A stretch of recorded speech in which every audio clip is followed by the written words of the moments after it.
Olá, queridos amigos, tudo bem com vocês? Sejam bem-vindos ao nosso canal Fala Sério Pastor.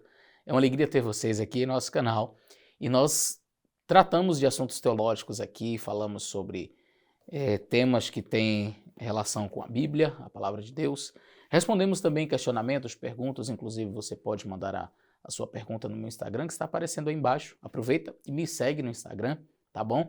Essas perguntas, elas devem ser feitas em vídeo, com o celular deitado assim, na horizontal. Você encaminha sua pergunta para mim, eu vou responder. Bom, além de perguntas assim que eu respondo, eu também analiso alguns vídeos que criticam a fé adventista, aquilo que nós acreditamos, e é o caso do vídeo de hoje, tá bom? Fica com a gente até o final, nós vamos falar sobre as 2.300 tardes e manhãs, e esse é um tema bem interessante. Eu tenho certeza que você vai gostar.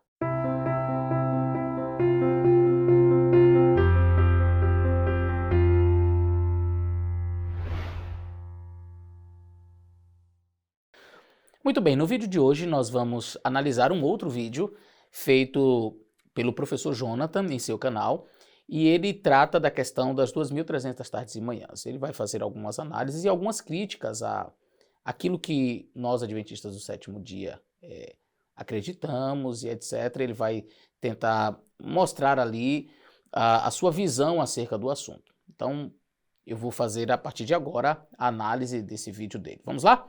Acompanhe aí comigo. As 2.300 tardes e manhãs, elas não possuem absolutamente nenhuma relação com eventos recentes de nossa história. Na verdade, o livro de Daniel ele é uma ficção literária que foi concluída no século II antes da Era Comum, durante as perseguições de Antíoco IV Epífanes e a revolta dos Macabeus. Bom, mais adiante eu vou explicar detalhadamente essa parte, porque ele vai voltar nessa temática para defender a ideia de que o livro de Daniel foi escrito tardiamente. Segundo a visão que ele vai apresentar e que é defendida por uma ampla gama de teólogos, o livro de Daniel não foi escrito por Daniel. O livro de Daniel foi mais ou menos assim: alguém viu que o reino da Babilônia passou, Medopécia, Grécia e tudo mais, e aí foi lá e escreveu: olha, eu moro na Babilônia e etc. Ele escreve tardiamente, depois que os eventos aconteceram, mas como se ele tivesse vivendo naquele período. Então ele diz que o livro de Daniel foi escrito mais ou menos assim: alguém que viveu depois dos eventos, escrevendo as coisas que aconteceram antes dos eventos. Ele vai tentar dar uma trabalhada nisso mais para frente e eu vou mostrar as falácias dessa argumentação. Mas eu achei assim no mínimo interessante, porque alguém que vem criticar a nossa doutrina e vem dizer que a nossa doutrina não tem fundamentação nenhuma, que ela é equivocada, já começa dando um bola fora desses, né? Já começa descredibilizando o autor sagrado. Ele acha que Daniel não escreveu. Por quê? Como é que Daniel vai escrever tantas coisas e essas coisas vão se cumprir ao pé da letra? Só um milagre? É milagre, porque ele era um profeta. Mas como essa turma não acredita em profecia, não acredita que Daniel realmente foi um profeta de Deus, para eles é muito complicado lidar com isso. Então é mais fácil dizer que foi alguém que escreveu depois. Então eu vou voltar nessa temática, mas vamos continuar escutando aqui as argumentações dele. E a maioria dos símbolos que nós encontramos nesse livro refletem exatamente esse momento histórico em que o autor estava desenvolvendo seu texto. Então, as 2.300 tardes e manhãs de Daniel, que nós encontramos mais precisamente ali no capítulo 8, verso 14, ela é uma referência aos sacrifícios que eram oferecidos no Templo de Jerusalém e que foram abolidos durante as perseguições de Antíoco IV Epífanes, entre os anos de 167 e 164 antes da Era Comum. E como eram oferecidos 2 sacrifícios diários, um no período da manhã e outro na tarde, é por essa razão que o texto apresenta um número de 2.300, que representa um total de 1.150 dias, que é metade de 2.300, com 2 sacrifícios diários, que correspondem a um pouco mais de 3 anos, que é aproximadamente o período em que os sacrifícios foram abolidos, e o Templo de Jerusalém também ele acabou sendo profanado entre o ano de 167 e 164 antes da Era Comum, ali entre outono de 167 e dezembro de 164. Que é a data, inclusive, relacionada às origens da festividade judaica de Hanukkah, que comemora a purificação do templo após a profanação de Antíoco IV. Bom, eu já gravei um vídeo aqui no nosso canal refutando essa ideia de Antíoco. Inclusive, até um vídeo eu fiz com a minha filha, né, na época, acho que ela tinha uns 8 para 10 anos, e ela já tinha embasamento suficiente para defender a sua fé, mostrando claramente que Antíoco Epifânio não pode cumprir as exigências do texto sagrado em Daniel. E eu vou fazer aqui eu vou pontuar algumas coisas aqui acerca do que o Jonathan falou, mas veja, você pode assistir o vídeo na íntegra, porque eu não vou trabalhar de maneira assim detida em todos os aspectos, mas você pode assistir o vídeo que eu vou deixar aí no link da descrição. Vamos lá. Primeira coisa, em lugar algum no texto de Daniel fala de sacrifícios. Em lugar nenhum. Se você pegar inclusive a sua Bíblia e abra a sua Bíblia, se você quiser abrir a sua Bíblia, no livro de Daniel, você vai abrir a sua Bíblia em Daniel, capítulo 8, e aí vai dizer assim, por exemplo, no verso 11, e engrandeceu até o príncipe do exército e foi tirado dele o contínuo sacrifício. Observe que tem a palavra sacrifício aí. Se você observar o verso 13, depois ouvi um santo que falava e disse a outro santo aquele que falava, até quando durará a visão e o contínuo sacrifício. Em algumas versões, e você pode conferir aí, a palavra sacrifício vai aparecer em itálico. E sabe por quê? Porque esta palavra não existe no texto hebraico. Não existe. A palavra sacrifício ela não está ali. O correto, se for seguir uma tradução literal, seria assim, olhe, o verso 11 seria, engrandeceu-se até o príncipe do exército e dele foi tirado o contínuo. A palavra aqui é tamid, hatamid, ok? Palavra contínuo, tamid. No verso 13, igualmente, depois ouvi um santo que falava e disse outro santo aquele que falava. Até quando durará a visão do contínuo, do hatamid, não é? E da transgressão assoladora, não fala sacrifício. Essa palavra sacrifício é uma questão de tradução. O tradutor achou que deveria colocar a palavra sacrifício, porque ele entende que o texto está falando de sacrifício, mas o texto não está falando de sacrifício. Se Daniel quisesse falar de sacrifício, ele teria escrito Olá Hatamid, que significa sacrifício contínuo. Olá é sacrifício. Tamid, ou Hatamid, significa contínuo. Mas a palavra sacrifício não está presente aqui no texto. Então, a primeira coisa que eu já tenho que dizer de cara é, nós temos aqui um jovem tratando de um assunto, mas ele parece desconhecer a língua hebraica. E ele já supõe, já pressupõe, ele já coloca que são sacrifícios. Bom, a palavra sacrifício não está presente no texto. A gente já tem o primeiro bloqueio nessa interpretação equivocada. Tá? Vamos lá, avançando. A expressão tarde e manhã, que aparece em Daniel 8, verso 14, não se aplica em nenhum lugar da Bíblia, em nenhum lugar do Antigo Testamento ou do Novo, a sacrifícios. Como o próprio jovem Jonathan falou, e você pode voltar aí no vídeo para ouvi-lo, ele diz, em Israel era sacrificado sempre, tinha 2 sacrifícios, um pela manhã e um pela tarde. E é exatamente assim que está no texto sagrado. Um sacrifício da manhã e da tarde, sempre, sempre. Você vai lá no livro de Levítico e vai no livro de Êxodo, onde aparecem os sacrifícios. Todas as vezes que Deus instituiu o sacrifício, ele diz, oferecerás um sacrifício pela manhã e um sacrifício pela tarde. Um sacrifício pela manhã e um sacrifício pela tarde. Então veja, a ordem é manhã e tarde, manhã e tarde. Só que o texto de Daniel fala de tarde e manhã, na ordem invertida. Tarde e manhã nunca refere-se a sacrifícios. Porque nunca Deus diz assim, oferecerás um sacrifício de tarde e de manhã. Não. Sempre oferecerás um sacrifício pela manhã e pela tarde. Pastor, mas peraí, a ordem altera? Altera. Porque existe um lugar na Bíblia onde a expressão tarde e manhã aparece. E onde é? Gênesis capítulo 1. Quando você vai em Gênesis capítulo 1, você vai encontrar a expressão tarde e manhã aparecendo o tempo todo.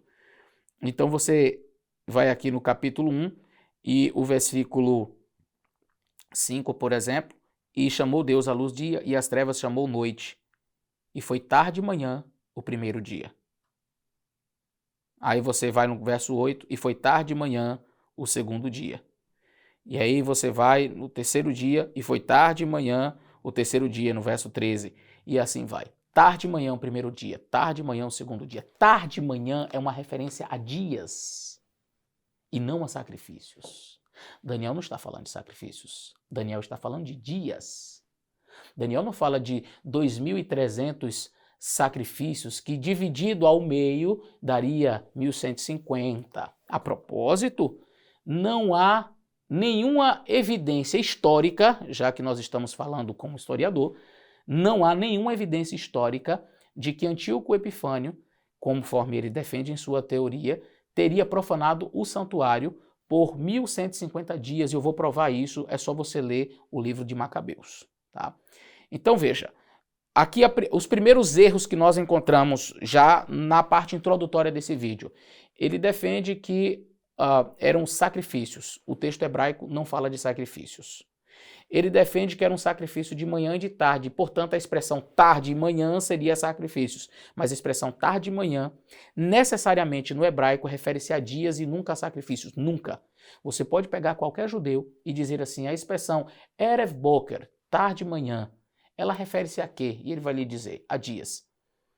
Agora, quando era o sacrifício da manhã e da tarde, ok? Mas ele citou também Antíoco Epifânio como sendo o cumpridor desta profecia.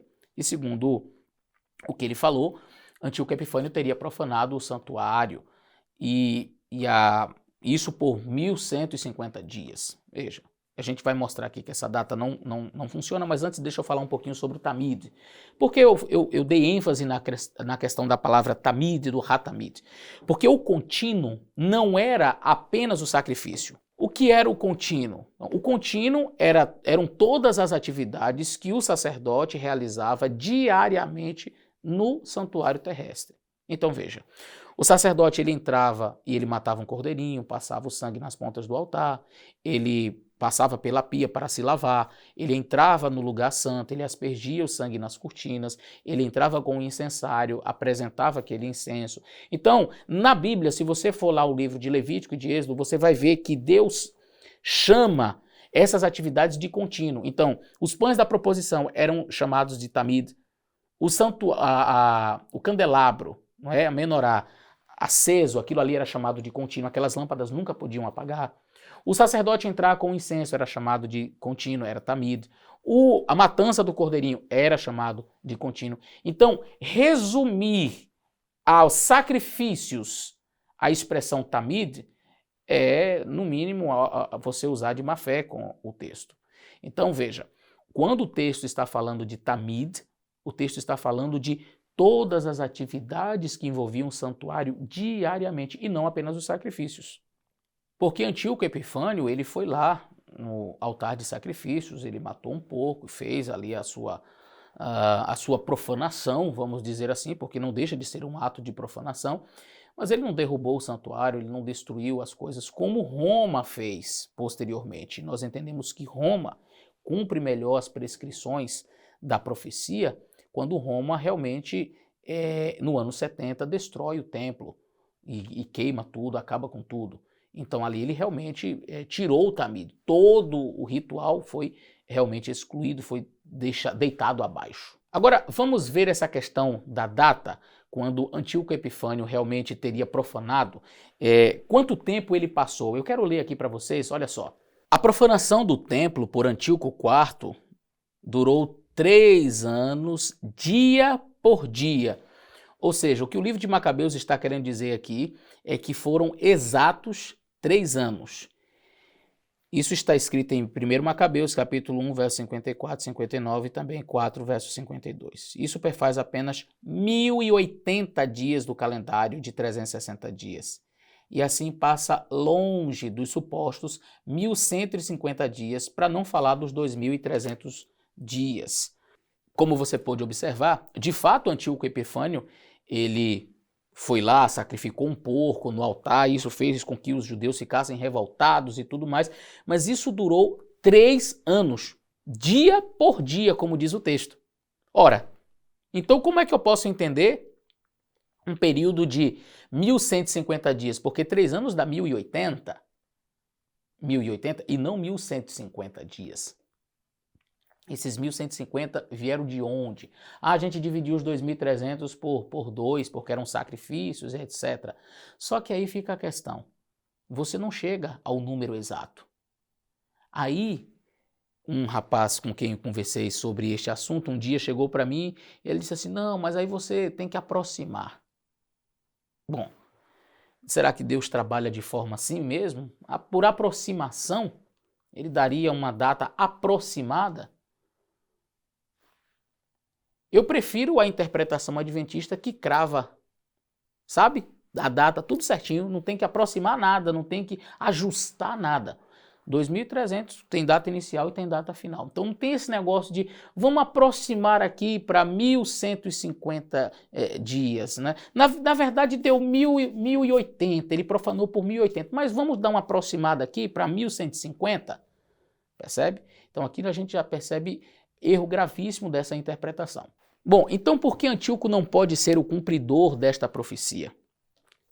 O próprio livro de Daniel, no capítulo 8, ele vai dizer, por exemplo, no verso 23, mas no fim do seu reinado, quando os prevaricadores acabarem, se levantará um rei de feroz cara, e será entendido em adivinhações, e se fortalecerá na sua força, mas não pelo seu próprio poder, e destruirá maravilhosamente, prosperará, e fará o que lhe aprover, e destruirá os fortes e o povo santo. Isso aqui é novamente uma descrição daquele chifre pequeno que aparece ali no verso 14, profanando o santuário.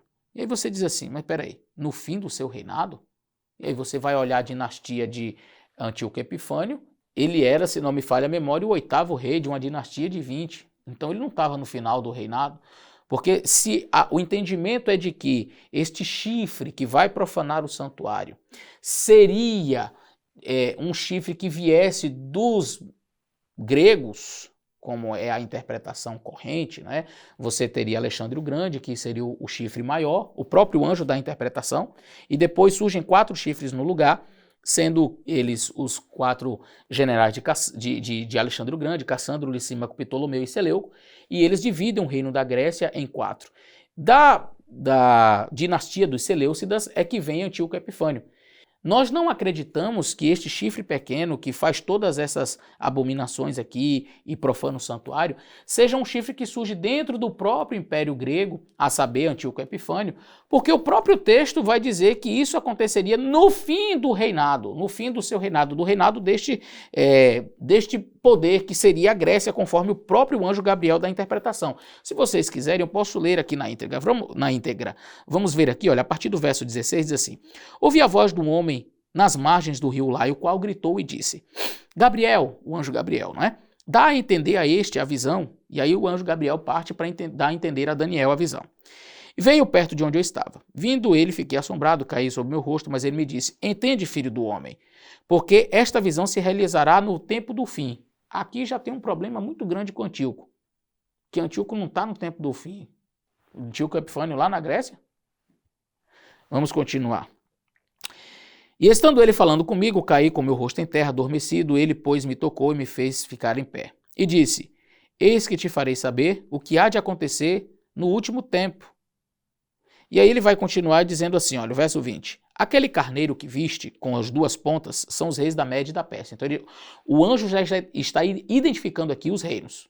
Um carneiro que ele tinha visto no começo da visão do capítulo 8, tem um carneiro com 2 chifres, ele diz, aqui representa os reis da Média e da Pérsia. Então, o Império Medo-Persa está representado por este carneiro.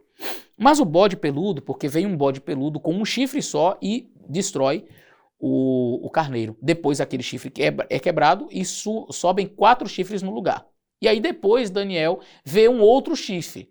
Mas ele não diz que o chifre nasceu de um daqueles chifres e etc. Essa análise eu faço melhor no outro vídeo, você pode acompanhar depois. Mas vamos continuar aqui. Mas o bode peludo é o rei da Grécia. E a primeira ponta, o primeiro chifre, não é? Que tinha entre os olhos é o primeiro rei. Nós entendemos ser Alexandre o Grande, que foi realmente o primeiro conquistador famoso ali do Império Grego Macedônico. O ter sido quebrado, levantando-se 4 em seu lugar, significa que 4 reinos se levantarão da mesma nação, mas não com a força dela. Ou seja, daquela mesma nação, estamos falando aqui da Grécia ainda, do Império Grego, se levantará 4 pontas. Só que aí, na própria visão, Daniel tinha visto que surge um outro chifre, que é esse que vai fazer tudo isso, não é? Deixa eu ler aqui com vocês, então, os versos anteriores para a gente entender direitinho e contextualizar.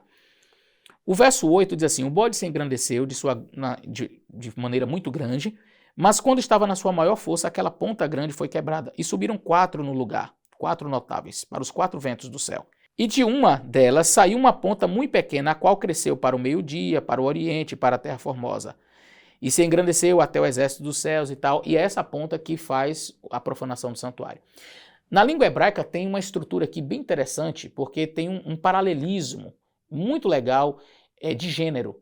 Se você for olhar literalmente o texto, seria traduzido assim: e de uma deles. Aí você fica assim: de uma deles? Por que ele escreveu dessa forma? Por que não botou e de um deles ou de uma delas?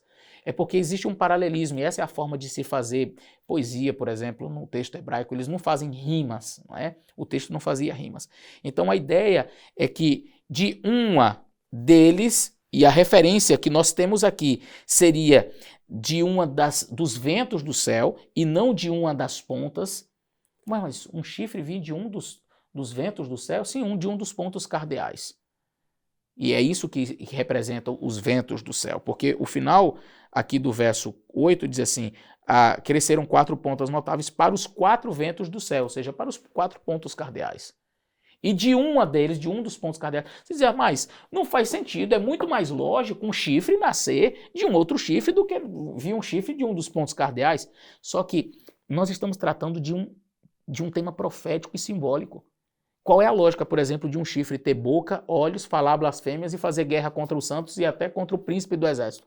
Não tem lógica. Qual a lógica de um animal, um leão com asas sair de dentro do mar e depois ficar em pé como um homem? Não é? Então você está percebendo que o livro de Daniel não está muito preocupado com lógica. Então, de onde é que vem esta ponta? Ela vem de um dos pontos cardeais. E por que eu sei disso? Quando o anjo começa a explicar, e nós estávamos lendo, eu vou voltar para o texto, o verso 22 diz que foi quebrada a ponta, e isso a gente viu agora. Levantando-se 4 no lugar dela, significa que 4 reinos se levantarão, mas não com a mesma força. Mas no fim do seu reinado, do reinado das 4 pontas, quando os prevaricadores acabarem, se levantará um rei. Está falando daquele chifre que se levantou. Ora, vamos ver quando que Antíoco aparece na história? Antíoco, ele está no meio mais ou menos da dinastia dos Seleucidas, não no fim do seu reinado. Quer dizer, eu tenho um reinado dos Seleucidas que tem 20 reis, Antíoco é o 8º e eu digo que é no fim do reinado, porque o texto está dizendo no fim do seu reinado. Se você fizer uma análise profunda, você vai ver que Antíoco é impossível ele ter cumprido as exigências do texto. E eu vou te dar aqui 20 razões rapidamente para você entender que Antíoco não pode ser. Vamos lá? Primeira razão. O chifre pequeno, de acordo com o verso que eu acabei de ler, o verso 23, ele vai surgir depois do reinado dos 4 chifres gregos. Antíoco ele foi o 8º, numa dinastia de mais de 20 reis. Ele não estava nem na metade, portanto, ele não cumpre essa parte da profecia. E o texto diz que apareceria no fim do reinado. Segunda razão. A segunda razão é a palavra gadalo. O carneiro engrandeceu-se, o bode engrandeceu sobremaneira, o chifre tornou-se muito forte. Então veja, essa expressão gadal, ela cria vínculos muito interessantes. Quando vai falar do reino medo-persa, diz que ele se engrandeceu, gadal. Mas aí vem um outro reino, o reino da Grécia, e aí fala do bode, que ele se engrandeceu sobremaneira. E aí de repente fala de um chifre, e esse chifre se engrandeceu, ou seja, o mesmo termo que é usado para um reino, para o outro reino, porque esse daqui seria parte do de cá. A forma como o texto está arranjado, ele está escrito, dá a entender que nós estamos trabalhando com 3 reinos diferentes. Então tem o primeiro reino que cresce, esse outro reino se engrandece, esse outro reino engrandece sobremaneira. Então você vai perceber que esta expressão gadal cria vínculos. Ademais, nós temos algo muito importante no livro de Daniel, que é uma estrutura de repetição e ampliação. E isso é muito comum realmente no livro. Então, você tem o capítulo 2 do livro de Daniel, onde você tem reinos sendo apresentados ali. Babilônia, o leão. Medo-Pérsia, aliás, na estátua, né? Capítulo 2. A cabeça de ouro, Babilônia, os peitos de prata, Medo-Pérsia, o quadril de bronze, a Grécia, as pernas de ferro, seria Roma, e os pés em ferro misturado com barro seriam os reinos divididos da Europa. Aí você vai para o capítulo 7, você tem a mesma visão repetida e ampliada. Necessariamente esses reinos têm que aparecer. Então você vai ter Babilônia, que era o leão, cabeça de ouro, lá do capítulo 2. Medo-Pérsia, aparece um urso, que seria o peito de prata. Aí você tem a Grécia, que seria o quadril de bronze e que seria o leopardo com 4 cabeças e 4 asas, representação daqueles 4 generais. Você percebe que vai repetindo e vai ampliando, dando informações adicionais. E depois você tem um animal terrível e espantoso com 10 chifres. Seria aquelas pernas de ferro da estátua com os 10 dedos ali, representando os 10 reinos que seriam divididos. Então você está vendo a repetição e ampliação? Quando você vai para o capítulo seguinte, né, o capítulo 8, você vai ter a repetição e ampliação. Já estava no fim do período babilônico, e aí a visão pega a partir da Medo-Pérsia, que é a partir do período em que o profeta estava vivendo. Então você tem ali Medo-Pérsia, tem que aparecer, está repetindo e está ampliando. Grécia está repetindo e está ampliando. E Roma tem que aparecer, porque essa é a estrutura do livro de repetição e de ampliação. Por isso que eu digo que aquele chifre é uma representação de Roma, não pode ser Antíoco, porque repete e amplia. Os reinos, eles têm que aparecer. Vamos ao próximo argumento. Antíoco não era um chifre à parte, mas ele fazia parte de um dos 4 chifres gregos. Então, o texto não trabalha com um chifre à parte, o texto fala dos 4 chifres gregos e depois fala de um outro chifre que se torna forte e poderoso. Só que se eu digo que esse chifre é Antíoco, eu estou tirando o Antíoco de dentro de um dos chifres que ele já fazia parte, porque eu tenho 4 chifres, e esses 4 chifres eram representação de Cassandro, Licímaco, Ptolomeu e Seleuco e sua dinastia, ou seja, os reis que vieram deles. Então, Antíoco, ele não pode ser mais um chifre, não é? Porque o chifre é uma representação de reino. Ora, eu tenho mais um reino, um 5º reino dentro do Império Grego. Antíoco não foi um 5º reino. Então, eu tenho esses 4 reinos que a Grécia foi dividida, e Antíoco faz parte de um deles. Ele não é uma coisa à parte. Roma não. Roma é algo à parte. Por isso esse chifre teria que ser Roma. Não é? O próximo argumento diz assim: a profecia é para o tempo do fim, conforme o verso 17, 19 e 26. Isso desqualifica Antíoco completamente, não é? O 5º argumento diz: apenas o ministério diário foi tirado. Ora, Antíoco ele foi lá e matou um porco, mas ele não destruiu o santuário, ele não destruiu o lugar santo, o lugar santíssimo, não retirou o candelabro, não retirou os pães da proposição. E aí a gente pergunta, realmente ele destruiu o Tamid? Porque Roma conseguiu fazer com que o Tamid fosse deitado por terra, o que é o contínuo, aquilo que se realizava diariamente. Antíoco não. Antíoco sacrificou um pouco, mas ele não deitou abaixo o santuário como Roma fez. O 6º argumento diz: o chifre profanaria o santuário por 2.300 dias, anos. Antíoco profanou o templo por apenas 1.080 dias, nem sequer os 1.150 dias, que daria um erro de 70 dias. Já falei sobre isso. Nós entendemos que na profecia dia representa ano, isso tem respaldo bíblico.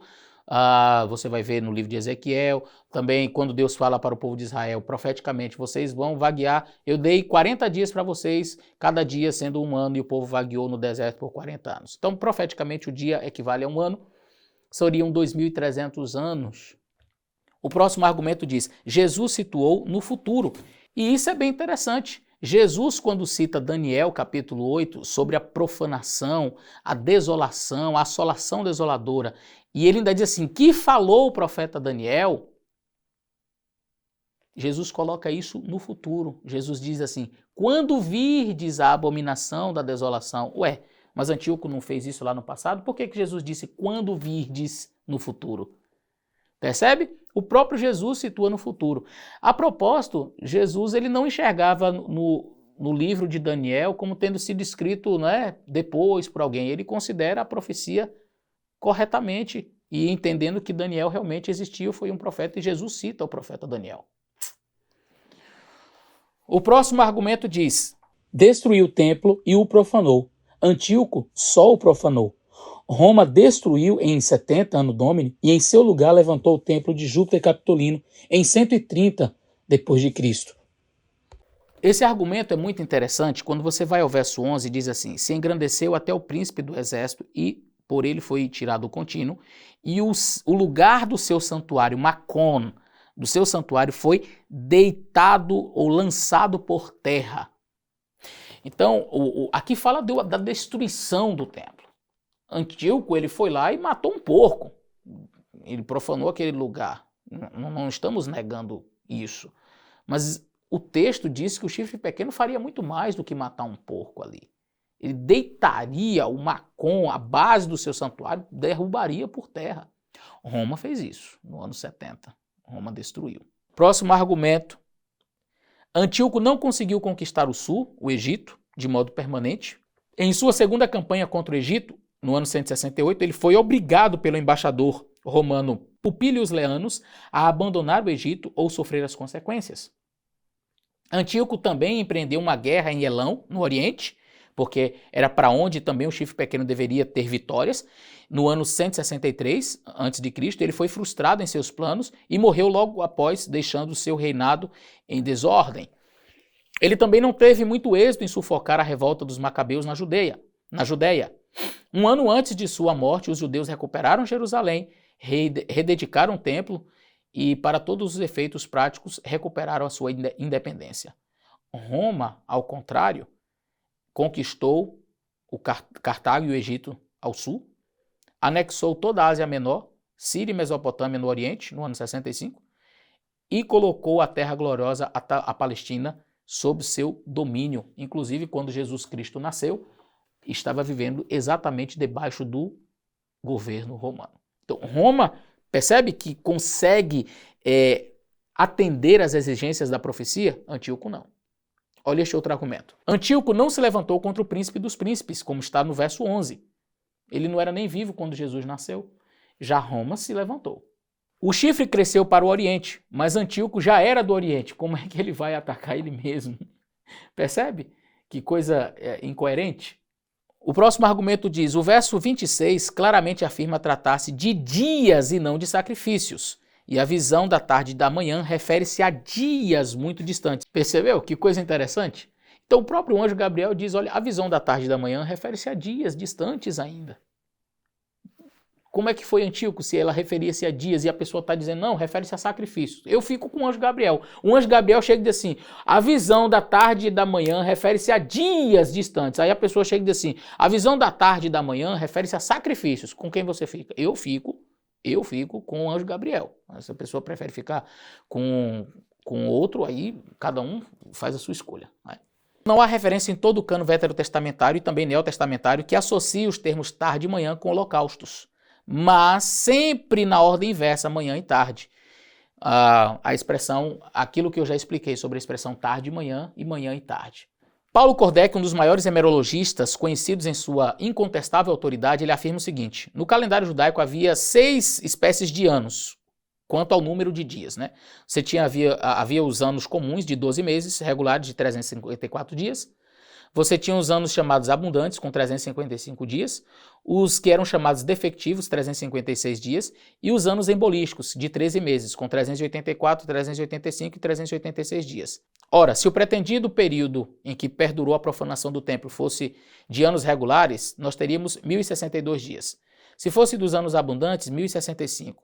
Nos anos defectivos, 1068. E dos anos embolísticos, que incluía o mês de Veadar, nós teríamos respectivamente 1152, 1155 e 1158. Isso quer dizer que jamais se obterá o período exato de 1150 dias. Mas Deus, ele é exato. Percebe? Se você quiser usar todos os tipos de anos que existem no calendário judaico, nenhum deles bate com a data. A interpretação de que os 2.300 dias refere-se a 1.150 dias literais teve origem com o sofista Porfírio, seguidor das ideias de Hipólito, que foi o primeiro a identificar o chifre pequeno de Daniel 8 com Antíoco IV, em sua conhecida obra Contra os Cristãos. Veja quem é que começou com esse negócio. Um indivíduo que era inimigo da fé cristã, chamado Porfírio, e ele que começou essas ideias. Então, por aí você já percebe de onde que partiu esta teoria. Diz o verso 12 que o chifre pequeno deitou por terra a verdade. Antíoco não conseguiu deitar a verdade por terra. As tentativas que ele fez para isso foram infrutíferas, porque a perseguição redundou em fortalecimento da verdade, unindo o povo judeu contra a helenização. E, por fim, Tendo em vista que a passagem é profética, assume-se pelo princípio bíblico de ano, que trata-se de 2.300 anos. Como não existia mais um santuário aqui na Terra, é conclusivo tratar-se de um santuário celestial. Vamos continuar assistindo ao vídeo do professor. Então, o grande problema da interpretação de alguns desses movimentos religiosos contemporâneos, como é o caso dos Adventistas do Sétimo Dia e também das Testemunhas de Jeová, é que eles herdaram alguns princípios do movimento de William Bieder do século XIX, que apresentam uma leitura bíblica historicista que, em muitos casos, é bastante fantasiosa. Entendendo então que, principalmente os livros bíblicos de Daniel e do Apocalipse, assim como outros também que nós encontramos na literatura canônica de forma geral, eles apresentariam diversos eventos que ocorreram ao longo da história até os nossos dias, como, por exemplo, a queda de Roma, a fragmentação política da Europa, as guerras de Napoleão, a Primeira e a Segunda Guerra Mundial, a criação do Estado de Israel e ainda vários outros eventos ao longo da história. E também, em muitos casos, esses movimentos acabam inventando datações e eventos históricos improcedentes com o único objetivo de concluir alguma profecia importante para suas instituições. Por exemplo, os adventistas, eles afirmam que no período medieval, no ano de 538, após a queda de 3 povos bárbaros que dominavam a Itália, o imperador bizantino Justiniano teria emitido um édito de supremacia papal que teria iniciado a perseguição da suposta verdadeira igreja que guardava o sábado até o ano de 1798, quando o Papa Pio VI foi levado cativo pelas forças de Napoleão, cumprindo então dessa forma, segundo os adventistas, a profecia de Apocalipse capítulo 12, versos 6 a 14, que menciona uma mulher no deserto por 1260 dias ou anos proféticos, que seria então uma representação para os adventistas da verdadeira igreja sendo perseguida por 1260 anos. Mas o grande problema com essa ideia é que ela simplesmente, de um ponto de vista histórico, não faz nenhum sentido. Porque, primeiro de tudo, é que no século VI, a Itália era dominada pelos ostrogodos, sendo incorreto afirmar que existiam 3 povos bárbaros disputando poder naquela época.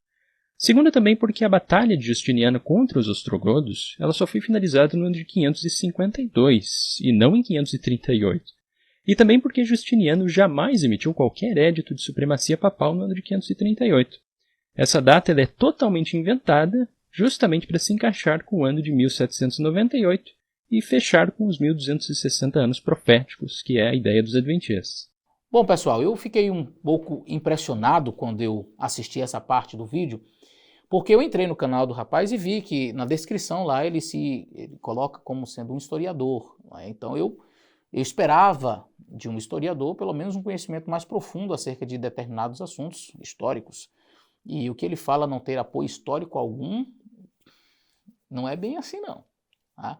Eu vou deixar aqui no link da descrição para você fazer o download, você vai poder fazer um download de um artigo escrito pelo Dr. Alberto Tim com todas as referências bibliográficas. Eu não vou ter como estudar o artigo completamente com você, eu vou apenas analisar a parte onde ele fala sobre o ano 538, mas ele fala também sobre o ano 508, que diz respeito aos 1290 anos, e vou analisar com você apenas aqui a parte onde ele fala sobre o ano 538. É muito interessante, mas você vai poder ler o artigo completo. Eu vou colocar aí no link da descrição para você fazer o download, ok? E aqui ele diz o seguinte: o ano 538 d.C., como visto anteriormente, muitos eventos importantes ocorreram durante o período anterior ao ano 538, preparando o caminho para a supremacia papal na Idade Média. Embora Justiniano houvesse reconhecido oficialmente em 533 a primazia eclesiástica do Papa, e isso está no próprio artigo, você pode ler, antes ele fala sobre isso, com todas as referências bibliográficas acerca do assunto, a Igreja de Roma ainda não tinha liberdade política para exercer a sua supremacia. Desde a queda do Império Romano em 476, Roma estava sempre sob domínio de um rei ariano. Os Érulos dominaram Roma até o tempo em que o seu rei Odoacro foi assassinado por Teodorico em 493. Em 534, os vândalos foram completamente derrotados por Belisário e seu exército, mas Roma ainda não havia sido libertada do domínio dos ostrogodos. E isso aqui está claro, a gente não nega isso aqui não, tá? Então, é história, tá bom? Vamos continuar. Em realidade, Roma, de acordo com Hölderlin, foi bloqueada por 374 dias durante o ano 537 e 538 pelo Grande Cerco dos Ostrogodos. Mas por volta de 12 de março de 538, os godos resolveram abandonar o seu cerco a Roma. Harrigan Wolfram, ele esclarece que no dia 21 de junho de 538, Belisário deixou Roma. Pouco depois, Narses, com 7.000 homens, desembarcou em Picenum, provavelmente no porto de Firmum Fermo. A superioridade numérica dos godos era agora coisa do passado. Por conseguinte, em 538, pela primeira vez desde o fim da linhagem imperial ocidental, a cidade de Roma estava livre do domínio de um reino ariano. Isso não significa, preste bem atenção, isso não significa que naquela época o Império Ostrogodo sucumbiu. Então a Igreja Adventista não fala isso que esse rapaz está falando aí. Isso não significa que naquela época o Império Ostrogodo sucumbiu, mas a sepultura da monarquia ostrogoda na Itália foi cavada pela derrota desse cerco. A sepultura já estava cavada. Tá? Também em 538 foi realizado o terceiro sínodo de Orleans, no qual os bispos reunidos declararam a sua intenção de restabelecer as antigas leis da Igreja e aprovar novas leis. Entre os 33 cânones, havia o cânone número 13, no qual é dito que os cristãos não devem se casar com judeus e nem mesmo comer com eles. E outro cânone, o 28, diz o seguinte: é uma superstição judaica a noção de que é ilegal cavalgar ou dirigir no domingo, ou fazer qualquer coisa para decorar a casa ou a pessoa, mas os trabalhadores do campo são proibidos de maneira que o povo tenha condições de vir à igreja a adorar, não é? Qualquer que agir de outra forma será punido, não pelos leigos, mas pelos bispos. Tá claro aqui? Eu estou lendo história, falando de perseguição, de punição, isso no ano 538, no cânone 28, estabelecido pelos bispos e falando que quem não fosse quem tivesse os seus empregados e não liberasse para ir para a igreja, seria punido. A igreja ia punir, não os leigos. No dia 29 de junho do ano 538, o Papa Virgílio respondeu uma carta de Profuturo, bispo de Braga, na Lusitânia, na qual ele condena aqueles que se abstêm de certos tipos de carne, como nós adventistas fazemos, né? De certos tipos de carnes, alegando serem proibidas, ou más em si mesmas, né? Como a carne de porco e outras, como se procedessem de um princípio mau, que foi a doutrina dos maniqueus. O fato de Virgílio ser levado a Constantinopla e mantido lá por 7 anos, de 547 até 554, por não haver obedecido à vontade imperial, não significa que naquela época não houvesse um poder eclesiástico para apoiar as ambições católico-romanas. O verdadeiro problema foi que Justiniano, que se orgulhava de seu conhecimento teológico e que tinha um amor apaixonado por sutis debates teológicos, não estava satisfeito apenas em convocar concílios, sancionar ou revogar seus decretos, formular confissões de fé e proferir veementes anátemas. Ele estava determinado mesmo a dominar o Papa, bem como a Igreja Oriental.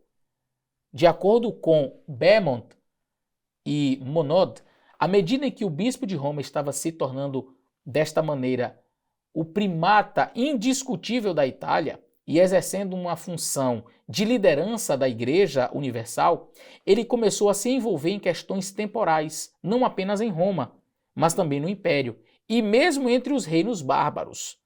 Até o VI século, todos os papas são declarados santos nas martirologias. Virgílio, que foi do ano 537 a 555, foi o primeiro de uma série de papas a não mais trazerem esse título, que foi conferido parcimoniosamente desde aquele tempo.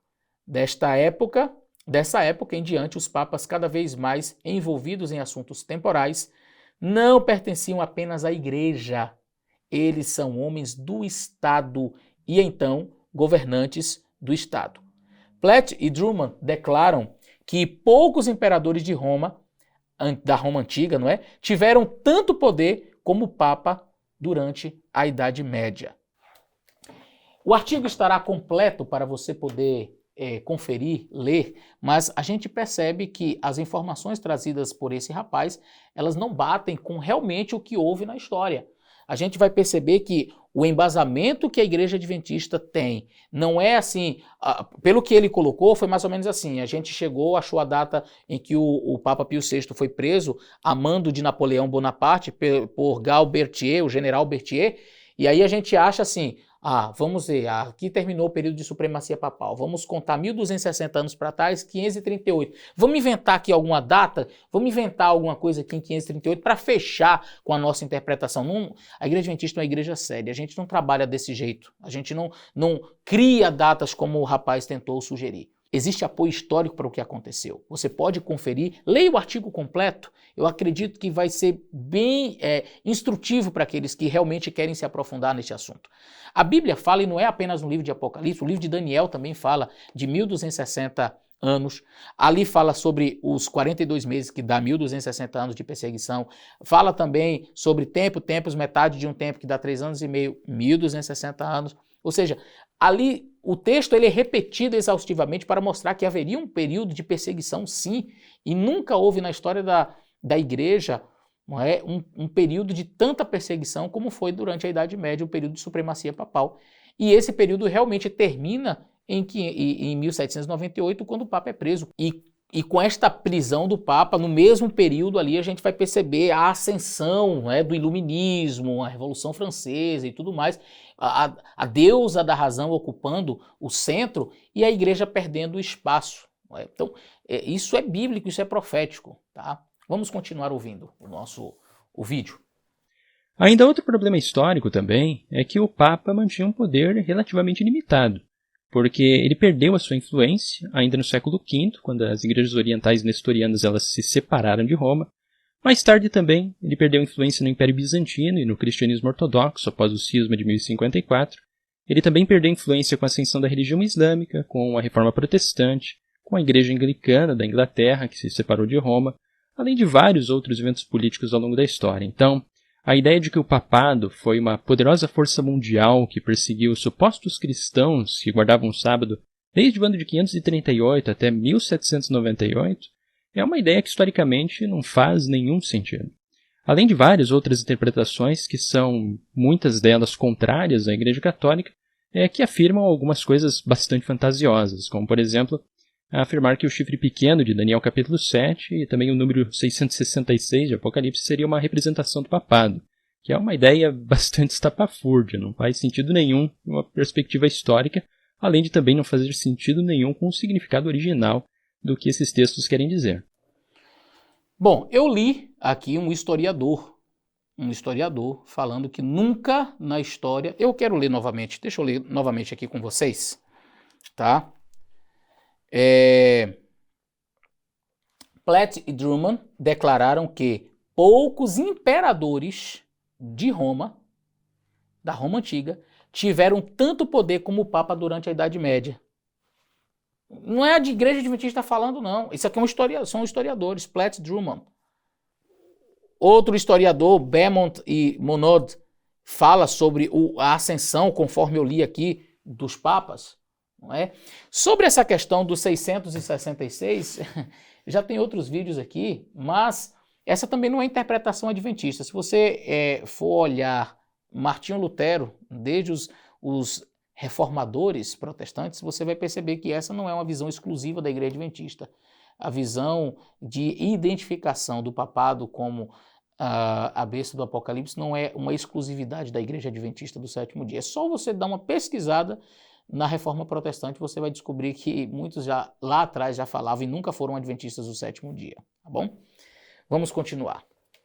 Ainda outro exemplo de profecia, que também é defendida pelas testemunhas de Jeová, é afirmar que o decreto para o retorno e reconstrução da cidade de Jerusalém teria acontecido em 457 ou 455 antes da Era Comum, no tempo de Artaxerxes, com o único objetivo de a profecia das 70 semanas de Daniel 9 coincidir com a data do batismo de Jesus, que também é uma ideia completamente equivocada, porque, além de ser uma leitura totalmente anacrônica do livro de Daniel, as 70 semanas não tem nada a ver com Jesus de Nazaré. E, além disso, também é uma ideia que historicamente não é correta, porque o decreto para o retorno e reconstrução da cidade de Jerusalém ele não ocorreu originalmente com Artaxerxes em 457 ou 455. Ele aconteceu muitos anos antes com Ciro, no ano de 538 antes da Era Comum, que é um evento até mesmo evidenciado pelo cilindro de Ciro, que corrobora a repatriação do povo judeu, como é mencionado no livro de Esdras e Neemias e também no Deutero e Isaías. Com Artaxerxes I, no ano de 458 ou 428, ou talvez ainda com Artaxerxes II, no ano de 398, 397, porque os historiadores não possuem um consenso sobre a data exata desse evento, nós temos apenas um segundo decreto que estava relacionado à reconstrução das muralhas de Jerusalém junto à repatriação do povo judeu, por causa da oposição dos samaritanos. Mas nessa época, os judeus já estavam praticamente há um século reconstruindo a cidade de Jerusalém. E até mesmo o Templo de Jerusalém já havia sido reconstruído no ano de 515 antes da Era Comum. Então, a interpretação historicista de Daniel 9 ela também não faz nenhum sentido histórico.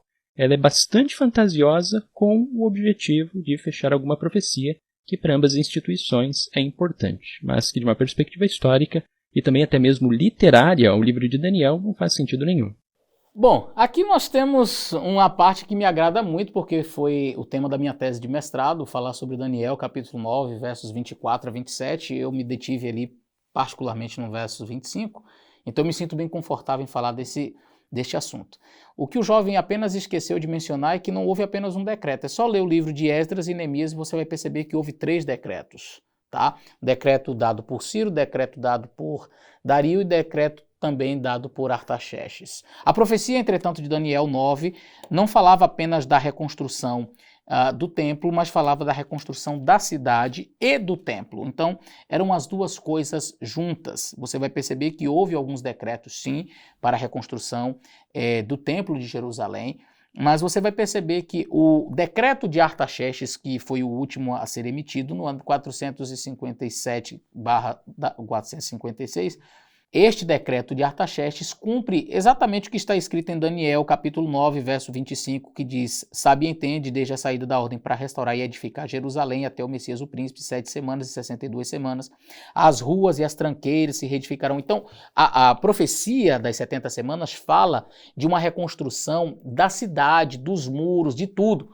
E a gente vai perceber que houve outros decretos, sim, houve outros decretos de Ciro, houve decretos de Dario e houve o decreto de Artaxerxes. Então, excluir como se Artaxerxes não tivesse feito decreto algum, seria uma coisa assim muito estranha, não é? Você, poxa, só conta então esse daqui? Não é? Só conta o de Dario? Só conta o de Ciro? Então, houve 3 decretos, mas o de Artaxerxes foi aquele que foi o decreto final, aquele que fez com que a cidade realmente fosse reconstruída completamente, e foi a partir do decreto de Artaxerxes, porque enquanto os judeus estavam construindo, a obra teve que ser interrompida, né? Seja pelos inimigos que chegaram lá falando para o rei: olha, eles não vão pagar impostos, olha, esse povo aí vai se revoltar contra o seu reino e tal. Aí o rei chegou e disse: não, para essa construção. Aí depois veio um outro e disse: não, constrói novamente. Então o último decreto, que foi o de Artaxerxes, foi aquele que realmente foi para frente, a coisa realmente avançou e concluiu.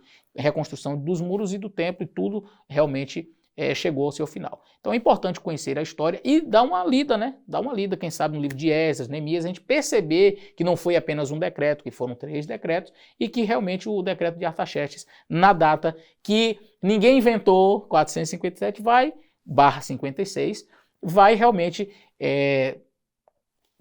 encaixar-se perfeitamente com a profecia das 70 semanas de Daniel e que vai chegar até o Messias, Jesus Cristo, no ano 27.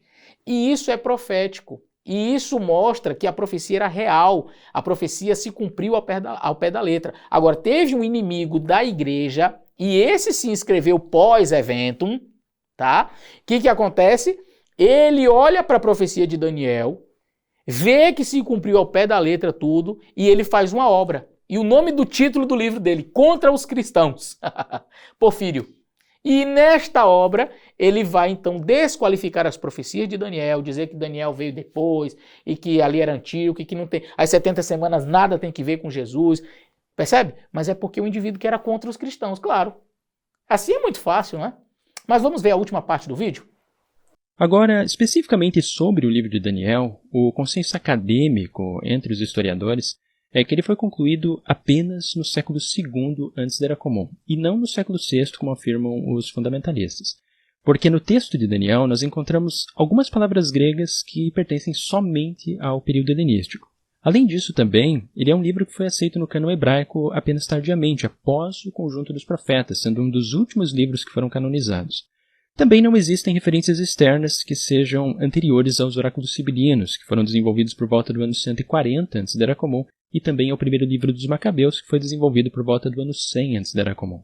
O que denuncia que, antes dessa data, o livro de Daniel ele simplesmente não era conhecido. E também pelo fato de nós não encontrarmos ele sendo mencionado pelo Sirácida ou Eclesiástico, que foi desenvolvido entre os anos de 190 e 180 antes da Era Comum. Além também de existirem diversas referências internas ao texto de Daniel, que apresentam claramente a crise na Judéia que ocorreu na primeira metade do século II antes da Era Comum. Bom, eu quero indicar para vocês esse material, tá? É o livro do Darkon, da série Darkon, Estudos sobre Daniel, Origem, Unidade e Relevância. Eu quero analisar... gente, se eu for ler tudo aqui, o capítulo é enorme, tem mais de 50 páginas. Mas olha, vamos lá. Algumas coisas eu até anotei aqui para estudar com vocês, para mostrar as falácias, né? Essa ideia de um consenso acadêmico, ela não é real. Olha, eu vou ler algumas coisas aqui para vocês. Na página 97 diz assim, olha, em 1727 o deísta inglês Anthony Collins escreveu uma obra na qual, segundo a declaração feita 150 anos mais tarde, negou a autenticidade do livro de Daniel, tão completamente que a crítica mais recente tem apenas acrescentado observações não essenciais. Então, a gente vai ver que isso essa ideia que ele apresentou é recente, de 1700 e alguma coisa, com esse Anthony Collins. As ideias de Collins remetem necessariamente a Porfírio, que foi aquele que eu falei. Ele declarou que as predições de Daniel pertenciam à época de Antíoco IV e eram nada mais que descrições históricas travestidas à moda de profecia como uma clareza histórica. Então, o indivíduo teria escrito depois, referindo-se a coisas que aconteceram antes. Assim como Porfírio, ele defendeu a profecia que ele chama de vaticina ex evento, ou seja, foi uma profecia que foi, na verdade não foi profecia, alguém que viu os eventos e depois escreveu como se ele tivesse vivido tempos antes. A conclusão de Collins foi a seguinte: o autor do livro, de acordo com o último capítulo do livro, parece claramente ser um escritor de coisas passadas, seguindo um estilo profético e ter vivido após vários dos eventos dos quais parece profetizar. Essa foi a visão dele. Entretanto, o próprio capítulo aqui vai mostrar que não existe consenso entre os acadêmicos quanto a isso e cada vez mais novos acadêmicos têm trazido respostas a estas alegações levantadas por Porfírio e por Collins. E olha o que ele diz aqui na página 100. No século XIX houve fortes oponentes à linha histórico-crítica. De particular interesse são os estudos de Havernick, juntamente com os comentários de Auberlen, Percy, Clifford, uns nomes complicadinhos aqui, Cranfield, Cale, Knabenbauer. Os estudos destes indivíduos também, como Hengstenberg e Zundel e Durstelwold, são significativos. Todos esses são teólogos que eu estou lendo aqui, pessoas que eram contra essa visão histórico-crítica. O século XX tem produzido uma corrente cada vez maior de estudos defendendo o sexto século como data do livro de Daniel, especialmente a partir nas décadas da Segunda Guerra Mundial. A primeira metade do século, comentários como de Gerberlein e Alders, também de Beck e Hartenstein, a introdução ao Antigo Testamento, como de Müller, bem como os estudos de Wilson, Böffler, para não falar outros aqui, chamam a atenção, conforme ele diz, um verdadeiro despertar da atribuição de uma data anterior para o livro de Daniel, com base nas descobertas arqueológicas e outros estudos, ocorreu na Segunda Guerra Mundial com os comentários de Jung, Leopold, Culver, Walvoord, Wood, Baldwin, e Meyer. Quer dizer, eu citei aqui vários. Então, essa ideia de que ele diz, há um consenso, já cai por terra. Tem muita gente que não concorda, mas, claro, ele vai pegar aqueles que ele concorda, aqueles que ele acha que são, não é? Ele cita aí, por exemplo, a questão das fontes gregas. Eu vou abrir aqui para ler com vocês essa questão das fontes gregas, né? A questão da linguística. Trabalha tudo nesse livro aqui, gente, de maneira muito interessante. Aqui é trabalhado tudo. Vamos ver aqui. O uso das línguas no livro de Daniel. Deixa eu ver aqui, os manuscritos do Mar Morto. Daniel, o livro de Eclesiástico, que ele cita ali. Deixa eu só pegar aqui as palavras gregas. Aqui na página 122, sobre as palavras gregas, diz assim: na virada do século XX, Driver alegou que 3 palavras gregas no livro, não é, elas são de uma data posterior, porque essas palavras vão aparecer na Palestina ali, uma data que seria após a conquista de Alexandre o Grande. Então não faz sentido ele ter citado essas 3 palavras, porque, segundo a interpretação, né, essas palavras anacrônicas no período helenista, elas não existiam antes no período de Daniel. Como é que Daniel pode citar as palavras de instrumentos musicais como harpa, saltério e cítara, se não existiam essas palavras eram gregas e tal.